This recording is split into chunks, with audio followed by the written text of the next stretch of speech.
Hello दोस्तों। तो हम कर रहे थे अपनी एसएस और एसएस में जो है हम अपनी दूसरी बुक के साथ आपके सामने प्रेजेंट हैं, जिसमें हम जो है ज्योग्राफी से संबंधित जो है बुक को स्टार्ट कर रहे हैं। और ये जो हमारी बुक है इसमें है 5 लेसन। ठीक है, तो इसमें 5 लेसन है और फर्स्ट लेसन को हम, जैसा कि आपको पता है कि जिस तरीके से हमने हिस्ट्री को कंप्लीट किया था उसी तरीके से हम इसको भी कंप्लीट करेंगे, एक वीडियो एक लेसन। तो इसमें जो है थोड़ा सा इंट्रो दे देते हैं पहले इसका। इसमें जो है 5 लेसन दिए गए हैं। सबसे पहला जो अध्याय है, सबसे पहला जो लेसन है वो है संसाधन के से रिलेटेड। ठीक है, तो संसाधनों में हम जो है पढ़ेंगे कि कौन कौन से संसाधन होते हैं, वो किस तरीके से हमारे लिए यूजफुल होते हैं, इस तरीके की चीजें पढ़ेंगे। दूसरे नंबर पे हम पढ़ेंगे, क्योंकि बुक का ही नाम जो है संसाधन और विकास है ना, तो इसमें संसाधन और विकास से संबंधित जो है हम पढ़ेंगे। रिसोर्सेज एंड डेवलपमेंट जो है इसका इंग्लिश होता है। जिस दूसरे लेसन में हम पढ़ेंगे भूमि, यानी कि जो हमारे संसाधन होते हैं वो कौन कौन से होते हैं, किस तरीके के होते हैं, जिसमें भूमि, मृदा यानी कि मिट्टी, जल, प्राकृतिक वनस्पति और वन्य जीव संसाधन जो है किस प्रकार के होते हैं, कैसे वो यूजफुल होते हैं। फिर हम बात करेंगे थर्ड लेसन में कृषि जो है क्या होती है, किस प्रकार से करते हैं। फिर हम उद्योगों के बारे में पढ़ेंगे लेसन नंबर फोर्थ में। और लास्ट लेसन जो इस बुक का होगा वो हमारा होगा मानव संसाधन से संबंधित, यानी कि ह्यूमन रिसोर्सेज है ना, जो ह्यूमन बीइंग को एज अ रिसोर्स हम जो है पढ़ेंगे, यानी कि मानव को भी एक जो है संसाधन कहा जाता है, यानी कि मानव संसाधन उसको बोलते हैं।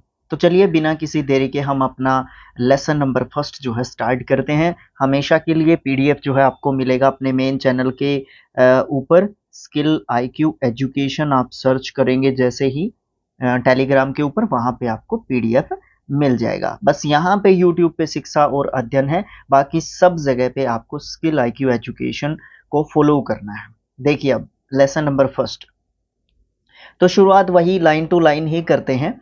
जैसे कि आपको पता है कि मोना और राजू जो है अपने घर की सफाई कर रहे थे, अपनी माँ की मदद कर रहे थे। और उन सब चीज़ों को देखते हुए जो है बात करते हैं वो लोग। इसमें शुरुआत में ऐसा ही शुरू होता है लेसन हमारा।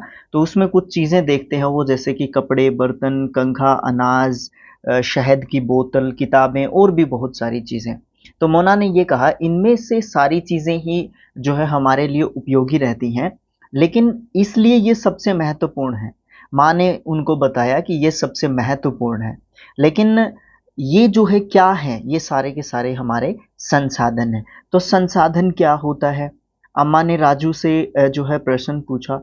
तो अम्मा ने बताया कि प्रत्येक वस्तु जिसका भी उपयोग हमारी आवश्यकताओं को पूरा करने के लिए किया जाता है, हर वो चीज़ हमारे लिए क्या है? संसाधन है, रिसोर्स है। यानी कि मतलब सीधा सीधा क्या है, जो भी वस्तु हमारे काम में आती है या हमारे काम में लाई जाती है, उस वस्तु को हम संसाधन कहते हैं।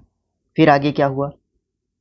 अपने चारों ओर देखिए और निरीक्षण कीजिए, जांच कीजिए कि आप संसाधनों के विविध प्रकारों को पहचानने में सक्षम हो जाएंगे।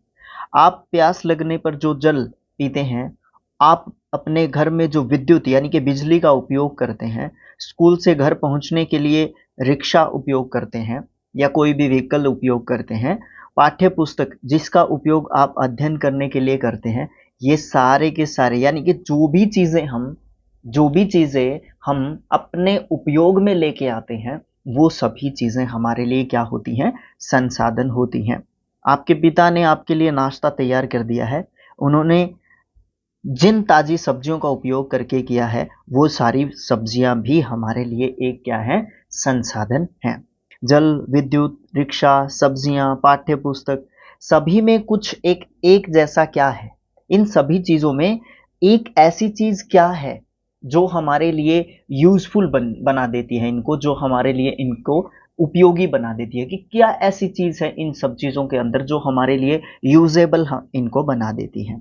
उनमें से सभी वस्तुओं का प्रयोग हमारे द्वारा किया जाता है, इसीलिए वो हमारे लिए यूजेबल हैं या उपयोगी हैं।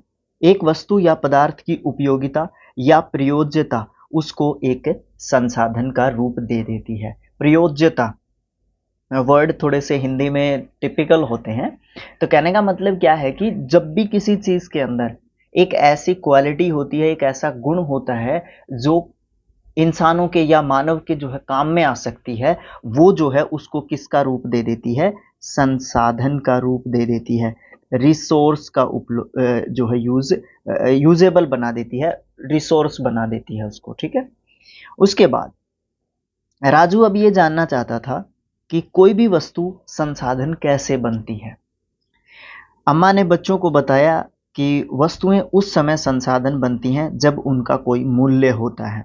इसका उपयोग अथवा उपयोगिता उसको मूल्य प्रदान करते हैं और सभी संसाधन मूल्यवान होते हैं, ऐसा अम्मा ने बताया। अब ये मूल्य का मतलब क्या होता है? ये मूल्य का महत्व क्या होता है? इंपॉर्टेंस क्या होती है इसकी? कुछ संसाधनों का आर्थिक मूल्य होता है, जबकि कुछ संसाधनों का आर्थिक मूल्य नहीं होता। उदाहरण के लिए धातुओं का आर्थिक मूल्य होता है, लेकिन मनोरम दृश्य जो हम देखते हैं उनका आर्थिक मूल्य नहीं होता। परंतु ये दोनों संसाधन महत्वपूर्ण हैं और मनुष्य की आवश्यकताओं को पूरा करते हैं। अब इस चीज को समझने की कोशिश कीजिए जो इस पूरे पैराग्राफ में बताई गई है। देखिए, जो भी रिसोर्सेज होते हैं, जो भी संसाधन होते हैं, उनका एक मूल्य निर्धारित किया जाता है। अब देखो, किसी का मोरल वैल्यू होता है और किसी की जो है इकोनॉमिक वैल्यू होती है। मतलब एक तो नैतिक वैल्यू हो सकती है किसी भी चीज की, और एक जो है पैसे वाली वैल्यू हो सकती है किसी भी चीज की, और वो जो है संसाधन होते हैं। क्योंकि जो जो चीज, जो बातें हमारे लिए, जो संसाधन हमारे लिए मोरल वैल्यूज रखते हैं, उनकी एक अलग बात होती है, क्योंकि वो हमें फ्री ऑफ कॉस्ट जो है हमें प्रोवाइडेड होते हैं, बिना पैसे के प्रोवाइड हमें हो जाते हैं, ठीक है। लेकिन जो पैसे में प्रोवाइड होते हैं उनकी वैल्यू हम ज्यादा करते हैं, जो हमें फ्री में उपलब्ध हो जाते हैं उनकी वैल्यू हम कम करते हैं, है ना, क्योंकि उसमें हमारे पैसे नहीं लगे। अब देखो, अब जो चीज यहाँ पे बताई गई है उसके ऊपर आते हैं हम लोग। यानी कि इन्होंने ये बताया कि बहुत, जो भी संसाधन होता है उसका एक आर्थिक मूल्य होता है, लेकिन बहुत सारे संसाधन ऐसे होते हैं जिनका आर्थिक मूल्य नहीं होता, जिनका क्या होता है, मैं यहाँ पे एक शब्द लिख दे रहा हूं, मौलिक मूल्य होता है। जिन संसाधनों का आर्थिक मूल्य नहीं होता है उनका मौलिक मूल्य होता है।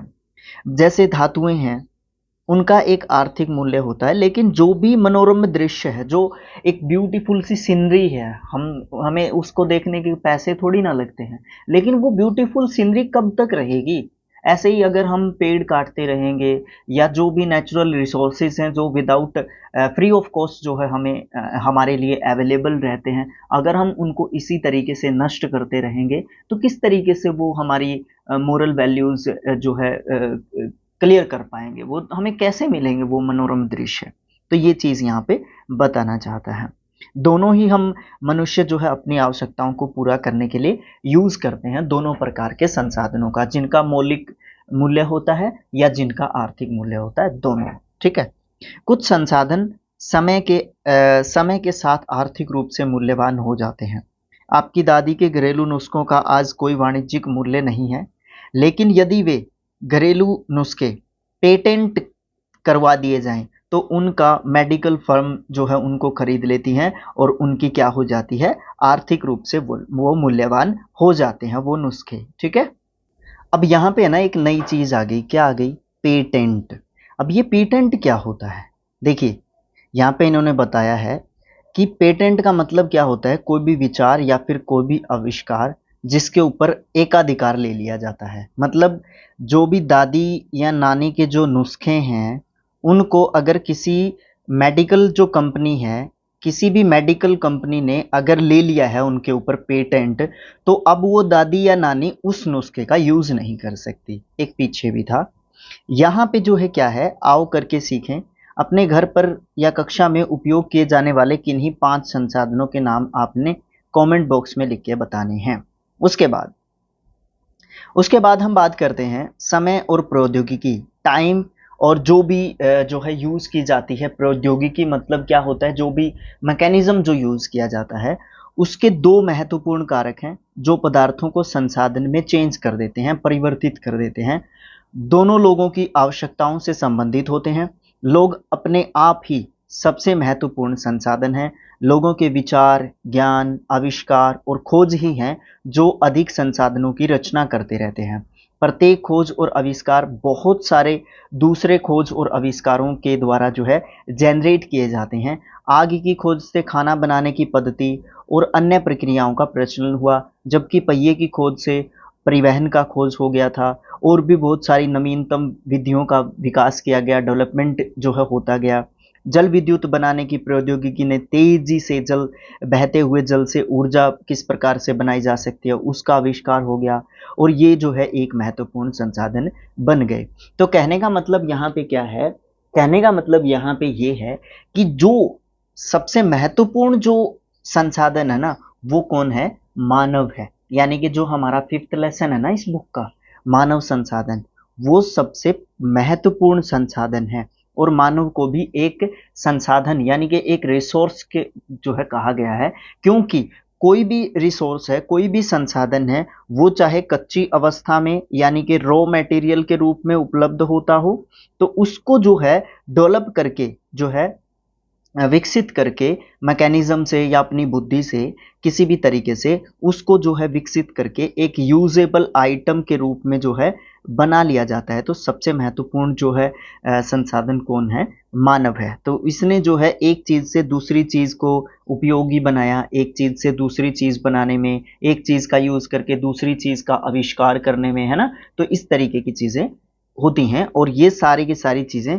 समय के साथ साथ और जो जितना भी वैज्ञानिक रूप से जो साइंटिफिक जो चीज़ें हैं उनके ऊपर जो है डिपेंड करके या उनका यूज़ करके मनुष्य ने अपने तरीके से जो है चीज़ों को बनाया है। जो भी रिसोर्सेज थे उनको जो है यूजेबल बनाने की अपनी तरफ से भरपूर कोशिश की है। अब यहाँ पे एक शब्द आया प्रौद्योगिकी, जो कि यहाँ पे आया, किसी भी कौशल को करने या वस्तु को बनाने में नवीनतम ज्ञान जो है प्रौद्योगिकी होता है। मतलब एक चीज है, कोई भी चीज है, पुरानी चीज है, मान लीजिए पहिए का आविष्कार हो गया। अब पहिया जो है, वैसे जब जिस टाइम पे आविष्कार हो गया था पहिए का, तो वो एक ऐसे ही लग रहा था कि क्या किया जा सकता है इसका, क्या किया जा सकता है इससे। तो उससे जो है मनुष्य ने धीरे धीरे जो है प्रौद्योगिकी का यूज करते हुए या अपनी बुद्धि या विवेक का यूज करते हुए मनुष्य ने क्या कर लिया, उसको उससे जो है परिवहन को जो है डेवलप कर लिया था एक तरीके से। फिर हम आगे बात करते हैं संसाधनों के प्रकार के बारे में। अब देखिए यहां तक हम क्या जान चुके हैं, संसाधन क्या होते हैं, ठीक है, और उनको किस तरीके से डेवलप किया जा सकता है। मानव भी एक संसाधन है, ठीक है, और बाकी सारी चीजें मानव के बारे में लास्ट लेसन में पढ़ेंगे। अब यहाँ पे हम पढ़ेंगे कि संसाधन के प्रकार कितने होते हैं। सबसे पहली चीज तो ये है कि संसाधनों को प्राकृतिक, मानव और मानव निर्मित संसाधनों में विकसित किया जाता है। यानी कि 3 प्रकार जो है यहाँ पे बताए गए हैं। सबसे पहला प्रकार है यहाँ पे संसाधन का प्राकृतिक संसाधन। जो संसाधन प्रकृति से प्राप्त होते हैं और अत्यधिक संशोधन करके, संशोधन मतलब रिफॉर्म करके रिफॉर्म करके जो है हम यूज कर सकते हैं, या बिना रिफॉर्म किए ही हम उनको यूज कर लेते हैं, उनको हम प्राकृतिक संसाधन कहते हैं, जो बिना रिफॉर्म के यूज किए जाते हैं। जिसमें हम जैसे हमारी वायु है जिसमें हम सांस लेते हैं, नदियां और झीलें हैं उनका जल यूज करते हैं, कोई रिफॉर्म नहीं करते, है ना, सीधा डायरेक्ट ही हम उनको यूज करते हैं। मृदा और खनिज हैं, सभी प्रकार के प्राकृतिक संसाधन हैं। इनको बहुत सारे जो है प्राकृतिक संसाधन है जो हमें निःशुल्क यानी कि बिना किसी मूल्य के हमें जो है फ्री में उपलब्ध जो है एक तरीके से हो जाते हैं, और प्रकृति का ये हमारे लिए एक उपहार है विदाउट ऑफ कॉस्ट, और सीधे ही हम इनको यूज कर लेते हैं। कुछ परिस्थितियों में प्राकृतिक संसाधन का सबसे अच्छी तरीके से उपयोग करने के लिए हमें औजारों और प्रौद्योगिकी की जरूरत हो जाती है। प्राकृतिक जो संसाधन है उनको हम नवीकरणीय और अनवीकरणीय संसाधन 2 प्रकार के संसाधनों में विभाजित करते हैं। कहने का मतलब क्या है, प्राकृतिक संसाधन जो है किनको कहते हैं, जिनको हम नेचुरल फॉर्म में जो है यूज करते हैं। लेकिन जो भी प्राकृतिक संसाधन हमें उपलब्ध होते हैं उसकी 2 कैटेगरी बन जाती हैं, एक तो नवीकरणीय और एक अनवीकरणीय। नवीकरणीय कैटेगरी क्या होती है, जिसमें हम क्या करते हैं, जिसमें हम किसको जो है यूज, चलो पहले उसको यूज कर मतलब रीड कर लेते हैं, उसके बाद बताते हैं आपको किस तरीके से हम नवीकरणीय संसाधनों को यूज करते हैं। नवीकरणीय संसाधन ऐसे संसाधन होते हैं जो नवीकृत या फिर दोबारा से जो है पूर्ति कर लेते हैं अपनी, ये जो है बहुत ही असीमित जो है मात्रा में हमारे पास होते हैं, और उनके ऊपर मानवीय क्रियाकलाप यानी कि मानव जो भी नए नए एक्सपेरिमेंट करता रहता है उसके ऊपर उनका कोई प्रभाव नहीं देखने को मिलता है मानव का उन संसाधनों के ऊपर। जैसे कि सौर ऊर्जा हो गई, पवन ऊर्जा हो गई, कितना ही इनको यूज कर लो और ये अपने आप जो है रिस्टोर होते रहते हैं। ठीक है, यूज करो तो भी कोई दिक्कत नहीं है, यूज ना करो तो भी कोई दिक्कत नहीं है, ये तो ऐसे ही जो है रहती हैं ऊर्जा, या फिर इनको कह सकते हैं आप। ठीक है, लेकिन फिर भी कुछ नवीकरणीय संसाधन है जैसे कि मृदा है, जल है, वन है, इनको अगर हम लापरवाही से यूज करेंगे तो इनके जो है सीमित भंडार हैं। ठीक है, वैसे तो असीमित हैं लेकिन इनके सीमित भंडार हैं। इनको जो है ज़्यादा से ज़्यादा, अगर हम इनका एक शब्द होता है दोहन, ज़्यादा से ज़्यादा दोहन मतलब ज़्यादा से ज़्यादा उपयोग या प्रयोग हम जो है इनको करते रहेंगे तो ये एक दिन जो है नष्ट हो जाएंगे, और फिर जल की कमी हो जाएगी। प्राकृतिक जल स्रोतों का सूखना जो है जल्दी जल्दी से शुरू हो जाएगा। क्यों? क्योंकि हम उनका जो है अधिक से अधिक क्या कर रहे हैं, दोहन कर रहे हैं, रेकलेसली हम उनका यूज कर रहे हैं। ठीक है, रेकलेसली, रेकलेसली मतलब बिना सोचे समझे, है ना, उनका यूज करते रहते हैं और हम उनको रिस्टोर नहीं कर पाएंगे। एक समय ऐसा आ जाएगा जब वो चीजें, जब वो संसाधन, जब वो रिसोर्सेज एकदम से खत्म हो जाएंगे तो फिर हम क्या करेंगे? तो ऐसे संसाधनों को हम क्या कहते हैं? नवीकरणीय संसाधन कहते हैं। नवीकरणीय कौन से संसाधन? प्राकृतिक संसाधन, ऐसे संसाधन जिनको हम दोबारा से यूज तो कर सकते हैं, बट हम उनका अगर अत्यधिक दोहन करते जाएंगे एक दिन वो खत्म होने की कगार पे पहुंच जाएंगे और आने वाली जनरेशन्स के लिए हम कुछ भी नहीं छोड़ पाएंगे। वो संसाधन हमारे नवीकरणीय संसाधन हैं। इसके विपरीत इसका दूसरा टाइप है अनवीकरणीय संसाधन। ये जो है सीमित मात्रा में उपलब्ध है, एक बार समाप्त हो जाने के बाद उनका नवीकृत या फिर दोबारा से हम उनकी पूर्ति नहीं कर सकते, और कर भी सकते हैं तो उसके अंदर हजारों करोड़ों जो है साल लग जाते हैं, और ये जो है अवधि मानव जीवन की अवधि से बहुत ज़्यादा ज़्यादा है, बहुत ज़्यादा है। इस प्रकार के जो संसाधन हैं वो अनवीकरणीय संसाधन है। इसमें आप कोयला, पेट्रोलियम और प्राकृतिक गैस, तीन संसाधनों का सबसे ज़्यादा नाम लेते हैं। प्राकृतिक संसाधनों का वितरण, वितरण मतलब कहाँ पे फैले हुए होते हैं, वो भूभाग, जलवायु, ऊंचाई, ऐसी बहुत सारे क्राइटेरियाज हैं, ऐसी बहुत सारी चीज़ें हैं, ऐसे बहुत सारे कारक हैं जिनके ऊपर डिपेंड करता है, जिनको हम क्या कहते हैं? भौतिक कारक कहते हैं। इनके ऊपर डिपेंड करता है कि ये किस तरीके से बनेंगे, किस तरीके से ये जनरेट होंगे, कैसे हम इनको बना सकते हैं। अब देखो, ये एक नेचुरल जो है प्रोसेस होती है, ये एक प्राकृतिक जो है प्रोसेस होती है, ये हमारे वश में नहीं होती है चीज़। ठीक है, तो पृथ्वी पर इन कारकों की विभिन्नता होने के कारण इन संसाधनों का वितरण जो है क्या है? असमान वितरण है। असमान वितरण क्यों है? क्योंकि अलग अलग जगह पे अलग अलग जो है कंडीशंस पाई जाती हैं, तो ये जो संसाधन है जो कि अनवीकरणीय संसाधन है, प्राकृतिक अनवीकरणीय संसाधन, वो अलग अलग जगह पे अलग अलग तरीके से पाए जाते हैं।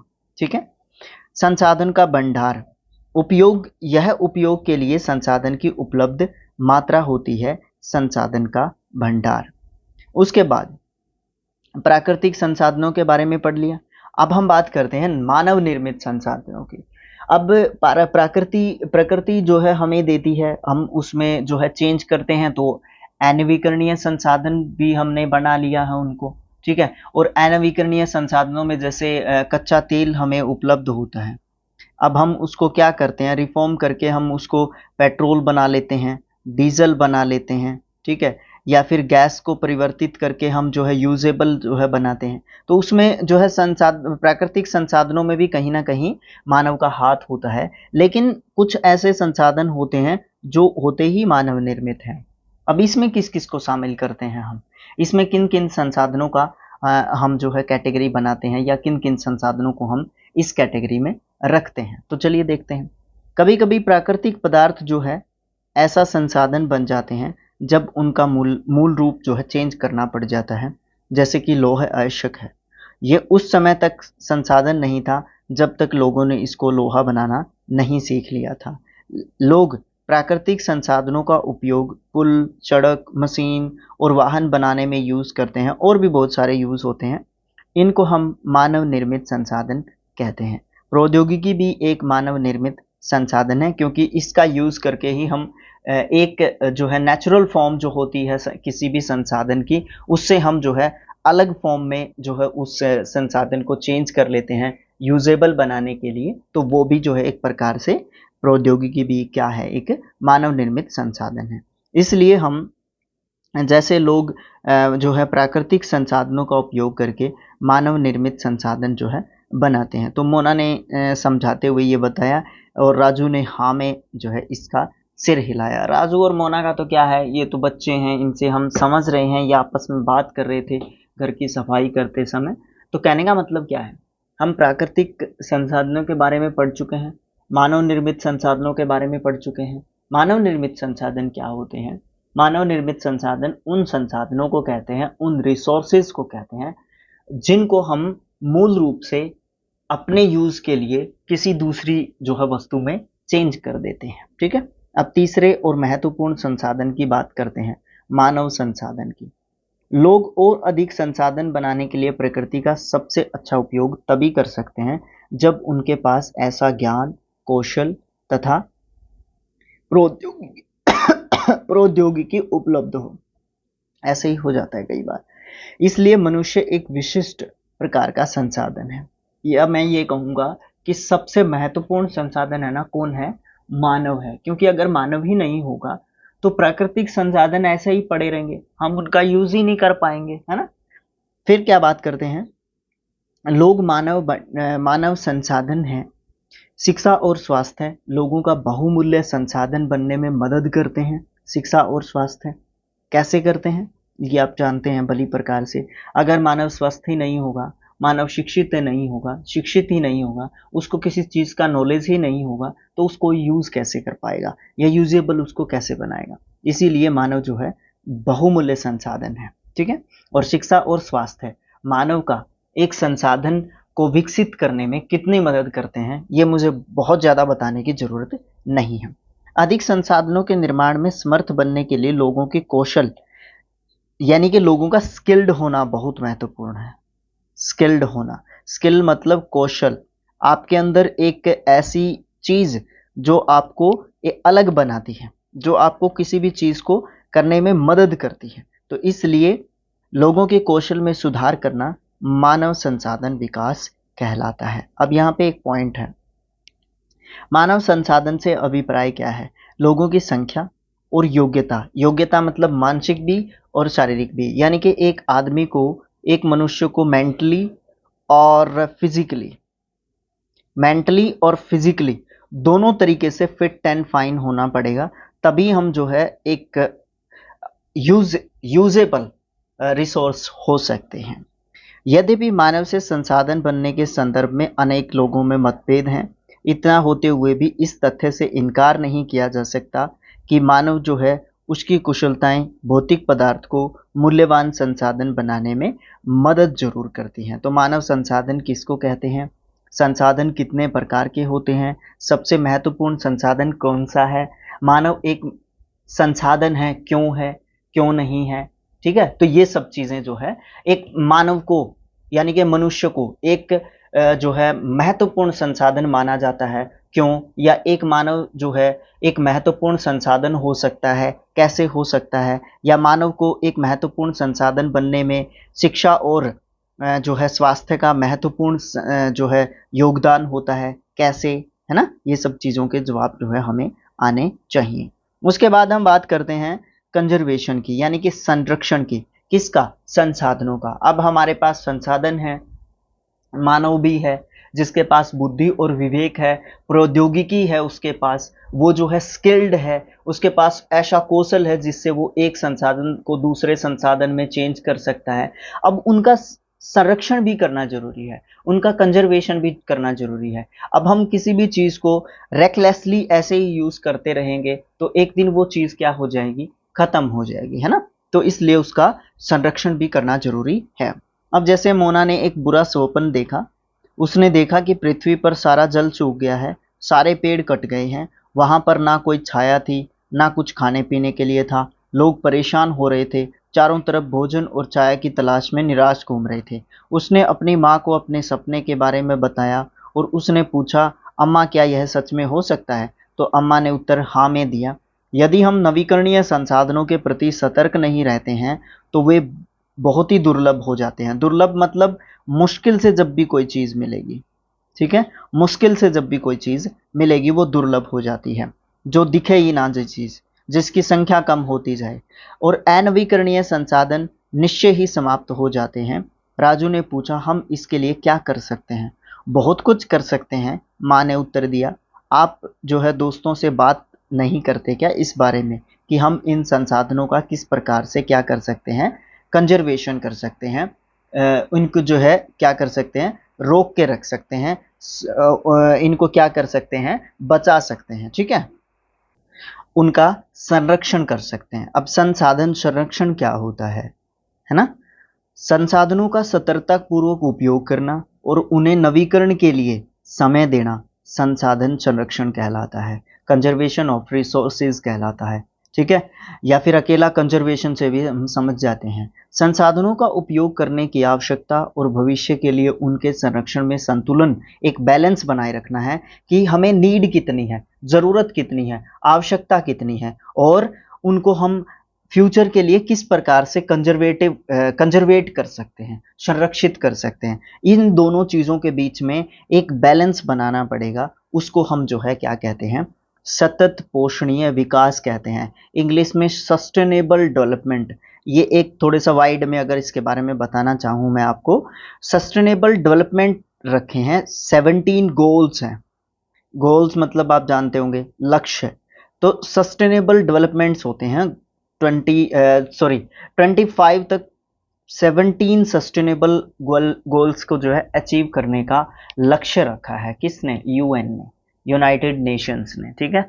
तो ये जो है एक अलग सी अप्रोच है जिसमें 17 अलग अलग चीजें, मतलब रहन सहन कितना है, भोजन किस क्वालिटी का है ना, रिसोर्सेज को किस तरीके से हम यूज करते हैं, तो इस तरीके के 17 अलग अलग पैरामीटर्स जो है रखे गए हैं, उनको सस्टेनेबल डेवलपमेंट गोल्स कहा गया। तो सस्टेनेबल डेवलपमेंट जो है उसको कहा जाता है जब हम नीड और जो अपना फ्यूचर में जो हम यूज करना चाहते हैं चीज़ों को कंजर्वेट करने के लिए हम रख देते हैं चीज़ों को, उन दोनों चीज़ों के बारे में या उन दोनों चीज़ों के बीच में बैलेंस बनाते हैं, संतुलन बनाते हैं। संसाधनों के संरक्षण के लिए बहुत सारे तरीके हैं। प्रत्येक व्यक्ति को जब भी उपभोग करना हो, यूज करना हो, कम करके वस्तुओं के पुनः चक्रण के लिए और पुनः उपयोग के लिए योगदान दे सकते हैं। ये जो है एक विभिन्नता बनाता है क्योंकि सभी एक दूसरे से जुड़े हुए हैं। कहने का मतलब क्या है यहाँ पे, जितना हमें चीज़ की ज़रूरत है, जितनी नीड है, उतना ही हम उसको यूज़ करें, अन्यथा उसको जो है हम यूज़ ना करें, उसको हम सेव करने की कोशिश करें। उस शाम बच्चों और उनके मित्रों ने पुराने समाचार पत्रों, व्यर्थ वस्त्रों में, मतलब यूज के लिए जो कपड़े नहीं हैं, बांस की डंडियों से लिफाफे और खरीदारी करने के लिए थैले बनाए। मोना ने कहा, इन वस्तुओं में से कुछ ऐसी वस्तुएं हम उन परिवारों को दे देंगे जिन्हें हम जानते हैं। मुस्तफ़ा ने कहा, अपने संसाधनों को बचाना और पृथ्वी को सजीव रखना ये जो है एक बहुत अच्छा काम है। जैसी ने कहा कि मैं बहुत ही सतर्क रहूंगी कि कागज को मैं खराब ना करूं, व्यर्थ ना करूं। उसने स्पष्ट किया कि कागज बनाने के लिए बहुत सारे पेड़ों को काटा जाता है। मैं ध्यान रखूंगा कि मेरे घर में बिजली जो है खराब ना हो, वेस्ट ना हो, विद्युत खराब ना हो, व्यर्थ ना जाए। मुस्तफ़ा ने जोर से कहा, विद्युत जल और कोयले से मिलती है और मैं विश्वास दिलाती हूँ कि घर में जल बेकार नहीं होगा। जल की एक एक बूंद मूल्यवान है, आशा ने कहा। बच्चों ने कहा, हम सब मिलकर अंतर ला सकते हैं। कुछ कार्य मोना, राज और उसके मित्रों ने किए हैं। आपका क्या विचार है इस बारे में? आप संसाधन संरक्षण करने में मदद करने जा रहे हैं या नहीं करने जा रहे हैं। हम हमारी पृथ्वी और इस पर निवास करने वाले लोगों का भविष्य और पेड़ पौधे और जो भी हमारे आसपास का जो पर्यावरण है और उसके संरक्षण से हम जुड़े हुए हैं। ये बात जो है सुनिश्चित करना हमारा कर्तव्य हो जाता है कि सभी नवीकरणीय संसाधनों के उपयोग जो है सतत पोषणीय है। पृथ्वी पर जीवन की विभिन्नता या विविधता संरक्षित की जा सकती है। पृथ्वी या प्राकृतिक जो पर्यावरण तंत्र है उसको हम हानि ना पहुंचाएं, और अगर हानि पहुंचती भी है तो हम उस हानि को कम करने की कोशिश करें, है ना। तो ये जो है बातें हमें बताई गई हैं। सबसे पहले हम बात करते हैं यहाँ पे अलग अलग बच्चों का नाम लेके। जो भी हमारे चैप्टर में बच्चे थे, कोई जल बचाने की कोशिश करता है, कोई विद्युत बचाने की कोशिश करता है, ठीक है। कोई जो है किसको मतलब कोयले को बचाने की कोशिश करता है, कोई किसी चीज़ को बचाने की कोशिश, कोई कपड़े को बचाने की कोशिश करता है, कोई कागज़ को बचाने की कोशिश करता है ना। तो इनसे क्या होता है, अब इन बच्चों को है ना इन चीज़ों का पता है कि ये किस किस चीज़ों से मिलकर बनती हैं। तो ये जो है कंजर्वेशन करने की कोशिश करेंगे, बचाने की कोशिश करेंगे इन सब चीज़ों की, ताकि फ्यूचर में भी इन चीज़ों को सिक्योर करके रखा जा सके आने वाली जनरेशन्स के लिए। सतत पोषणीय विकास के लिए कुछ सिद्धांत बताए गए हैं। जीवन के सभी रूपों का आदर करना और देखभाल करना, मानव जीवन की गुणवत्ता को बढ़ाना, पृथ्वी की जीवन शक्ति और विविधता का संरक्षण करना, प्राकृतिक संसाधनों पे होते हुए ह्रास यानी कि कमी को कम से कम करना, यानी कि प्राकृतिक संसाधनों का अधिक दोहन न करना, ठीक है। दोहन जितनी जरूरत है उतना यूज करना बस ओनली। पर्यावरण के प्रति व्यक्तिगत व्यवहार और अभ्यास में परिवर्तन करना, मतलब हमारी एक अपना जो एनवायरनमेंट है, एनवायरनमेंट के प्रति हमारी भी कोई रिस्पॉन्सिबिलिटी जो है बनती है, और उस रिस्पॉन्सिबिलिटी को निभाने की ज़रूरत है, जिम्मेवारी को निभाने की ज़रूरत है, उठाने की ज़रूरत है। समुदायों को अपने पर्यावरण की देखभाल करने की जो है योग्य जो है बनाना। समुदायों को अपने पर्यावरण के देखभाल करने के योग्य बनाने का मतलब क्या है कि जब भी हमें नॉलेज हो जाता है किसी भी चीज़ का, अब जैसे बहुत सारे तबके, बहुत सारे लोग जो है नेचुरल रिसोर्सेज के बारे में इतने ज़्यादा अवेयर नहीं हैं, तो उस अवेयरनेस को जो है फैलाना है और लोगों को ये बताना है, लोगों को जागरूक करना है, ठीक है ना, कि ये चीज़ें लिमिटेड फॉर्म में हैं। इनको हम जितना अपनी फ्यूचर जनरेशन्स के लिए हम बचा के रखेंगे उतना हमारे लिए बेनिफिशियल रहेगा। तो ये हमारा फर्स्ट चैप्टर था बच्चे। कैसा लगा आपको कमेंट बॉक्स में लिख के बताएं, और नेक्स्ट 4 चैप्टर्स में जो है हम इसी तरीके से अपनी ज्योग्राफी को कंप्लीट करेंगे।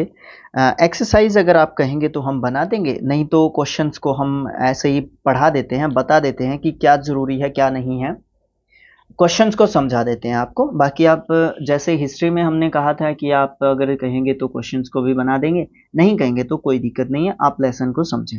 पृथ्वी पर संसाधन के असमान वितरण जो है क्यों है।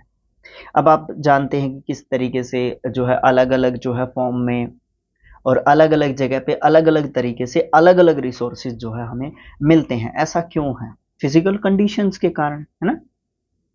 संसाधन संरक्षण क्या है, मानव संसाधन इम्पोर्टेंट है, क्यों है इम्पोर्टेंट, सतत पोषणीय विकास जो है क्या है। इनमें से ऑप्शंस को चुनना है।